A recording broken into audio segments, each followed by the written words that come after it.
You notice I don't have to tell her to get off. I don't have to tell her to drop it. I don't have to use any verbal, really. All I do is step in.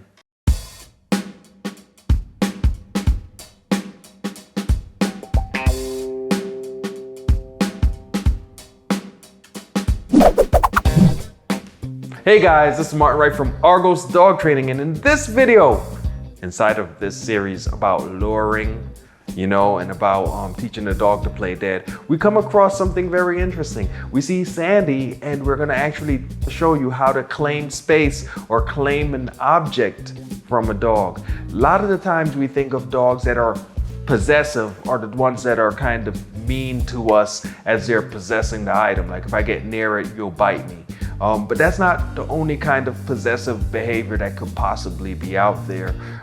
Sandy is being a little possessive of the mat that I want to use as a spot to kneel down. Of course, we're talking about, in this case, Sandy is a very friendly dog, but it's the same as if you're dealing with a dog that's really possessive of an item, possessive of space. So this will give you some idea on that. I hope you enjoy the video. Here we go. Okay, so Ling Hu Jiao, I hope I did that good. Sandy, she is making some noise and she's all forward. There's my kneeling pad and she's all over it. I want to get my kneeling pad and I want to get on the ground, without there being a big issue, right? So you can see what I'm doing. I claimed the kneeling pad. I stepped right on it. It was like, this is now mine. Right? And now I'm watching her energy as I go here. So if you're claiming an object, so this dog is excited and she's friendly, she's not out to get me. She doesn't really want to hold the object, but it's the same mental space. If I want to take that kneeling pad from the dog, I do the same kind of thing as if the dog was really being possessive. The only thing is I might go a little bit faster. So what I do is I usually step into the zone where the dog is protecting to the point where the dog notices me. And once they notice me, I hold there. Now they might dip their head, they might growl or whatever. If I get in so close that the dog actually bites me, then I went too far. That's my fault, right? That's not the technique. That's not what we're trying to do here. I want to be at the level where the dog notices and alerts if it is a more mean dog. In Sandy's case, she's not a mean dog. So I just touched the pad and you saw that she moved off of it. That was her alert. That was her way of showing. But this is going to continue. There's going to be more here. And I'll just stand back up. So you see how as she comes in towards me, I remove a little bit there. Same kind of thing with a possessive dog. Now I don't want to remove too much. In that case, I might freeze instead of remove a little bit. Depends on the dog, but you want to be really careful when you're working with a seriously possessive dog because you have to read in real time. So any advice I give you here, really what the advice is to do is to help you to understand how to read the dog in real time, because your situation is going to be different than this situation. This is the same as when we're closing and opening the hand, right? See, she's on my pad, so I'll just step on it. She's trying to claim that. Good. So I did not touch her there. I just moved into the space. See? She jumps in. She's all up in my space, right? In my space. If you want to play the game, then we're going to play completely by my rules, right? So if you want to play the game, then we're going to play it the way I want to play it, or we're not going to play it. Step in. Good.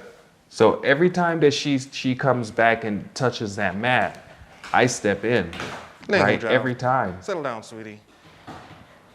Good. Every time, and I continue to step in until she steps off the mat. I'm telling her that's not where you need to be. Finally, Miss Sandy got it. Frank, how dare you? How dare you, Frank?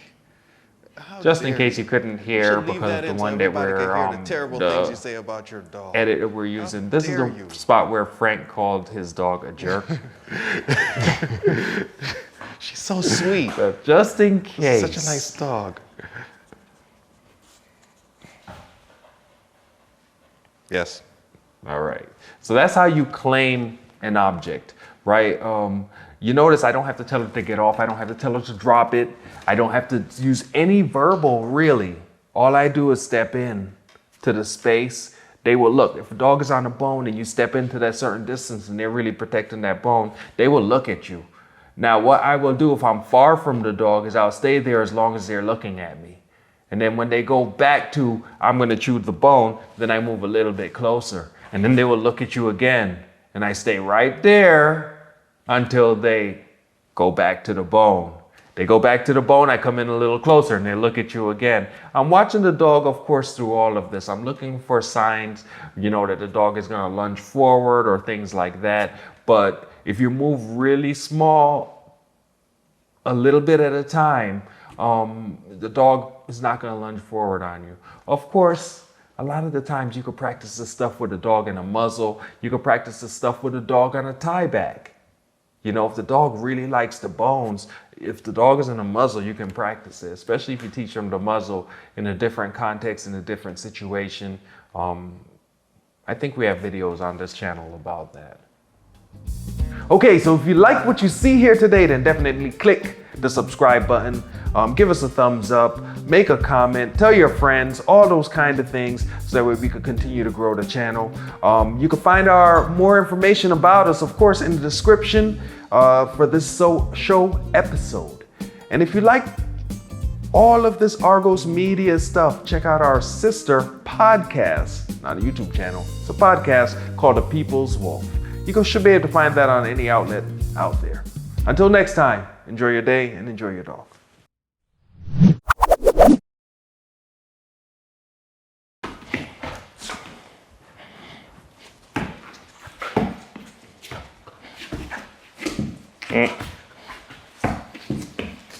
Oh, you're too wild.